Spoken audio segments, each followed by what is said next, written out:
जन्माच्या क्षणापासूनच एक मोठा फरक माणसाला प्राण्यांपेक्षा वेगळं ठरवतो. बघा ना, घोड्याचं शिंगरू किंवा गाईचं वासरू जन्मानंतर काही वेळातच उभं राहतं, चालायला लागतं. पण मानवी बाळ ते तर साधं डोकंही वर उचलू शकत नाही. हे एक मोठा कोडा आहे नाही का? पण ही काही कमजोरी नाहीये. खरं तर ही उत्क्रांतीने केलेली एक खूप महत्वाची तडजोड आहे. जे प्राणी जन्मतःच तयार असतात त्यांना वैज्ञानिक भाषेत प्रिकॉशियल असं म्हणतात.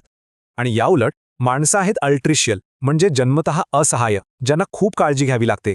हा तक्ता बघा, फरक अगदी स्पष्ट आहे. आपण लवकर चालण्याची क्षमता सोडतो, पण कशासाठी? तर या असहाय्यतेच्या बदल्यात आपल्याला मिळते आपली सर्वात मोठी ताकद.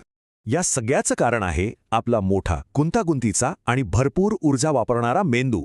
जन्मावेळी मानवी मेंदू त्याच्या पूर्ण आकाराच्या फक्त 25%च विकसित झालेला असतो. साहजिकच इतका अविकसित मेंदू चालण्यासारख्या गुंतागुंतीच्या क्रिया नियंत्रित करूच शकत नाही. मग प्रश्न पडतो की जास्त विकसित मेंदूसाठी बाळ गर्भातच जास्त काळ का राहत नाही? याचं कारण आहे माणसाचं मोठं डोकं आणि अरुंद कंबर.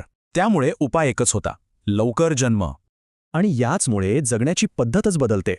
आता गरज असते ती दीर्घकाळच्या पालकत्वाची आणि शिकण्याची. म्हणजे जिथे प्राण्यांना धावून स्वतःला वाचवावं लागतं, तिथे मानवी बाळाला संरक्षण मिळतं आणि ते शिकतं. खरं तर हे असहाय्य बालपण म्हणजे गर्भाशयाबाहेर चालणारा विकासाचा एक महत्त्वाचा टप्पा आहे.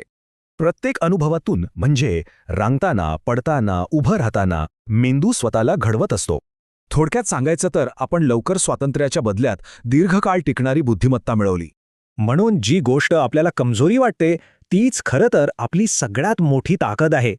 मानव जन्मतः तयार नसतात, तर ते तयार होण्यासाठी जन्माला येतात. यातच सगळं रहस्य दडलंय.